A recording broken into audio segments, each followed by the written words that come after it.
Hello guys, మానవులకి కళ్ళు ముందే ఉండాలి, వెనుక అసలు ఉండదు. ఉంటే ముఖ్యంగా జడ వేసుకుంటే చెడిపోయినా అంటే కుదరకపోయినా లైట్ తీసుకుంటాం. అదే వెనుక కళ్ళు ఉన్నాయనుకోండి టైం అంతా జడ వేసుకోవడం సరిపోతుంది. నాకు కెమెరా ఇంకో 2 కళ్ళు అయిపోయినాయి. ఈ వీడియో గురించి ఏదో మాట్లాడుదాం అనుకున్నా ఇంకేదో మాట్లాడుతున్నా. బట్టలు ఉతికితే నావి బాబువి అప్పటికప్పుడు ఉతుకుతాను. ఇంకా పాపవి అండ్ మా వారివి 2 days కి ఒకసారి ఉతుకుతాను. ఎందుకంటే మేము ఇంట్లోనే ఉంటాము, వాళ్ళిద్దరు బయటకు వెళ్తారు కాబట్టి. పాపవి మా వారివి నానబెట్టి ఉతుకుతాను. ఇంకా నావి బాబువి అప్పటికప్పుడే ఉతికేస్తాను కాబట్టి నానబెట్టే టైం ఉండదు.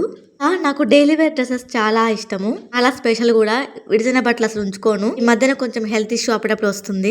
విడిచిన బట్టలు అలాగే ఉంటే ఏదో కొంచెం నెగటివ్ గా అనిపిస్తుంది నాకు, అందుకే అప్పటికప్పుడు ఉతికేసుకుంటా. ఒక బకెట్ లో నార్మల్ వాటర్, ఒక బకెట్ లో మాత్రం కంఫర్ట్ వాటర్ రోజు ఇలా జాడేసుకుంటా. మరి మీరు long videos and mini vlogs చూస్తున్నారా? లాంగ్ వీడియో అయితే రీసెంట్ గా పోస్ట్ చేశాను, చూసేయండి, లైక్ ఇవ్వండి. అలాగే లైవ్ స్ట్రీమ్స్ కూడా చేస్తున్నాను, వచ్చి సపోర్ట్ చేయండి. నచ్చిన నా మాట నచ్చిన చూసి వెళ్ళొద్దు, లైక్ ఇచ్చి వెళ్ళండి ప్లీజ్. లైక్ చేయండి అబ్బా. Thanks for watching. By by, take care.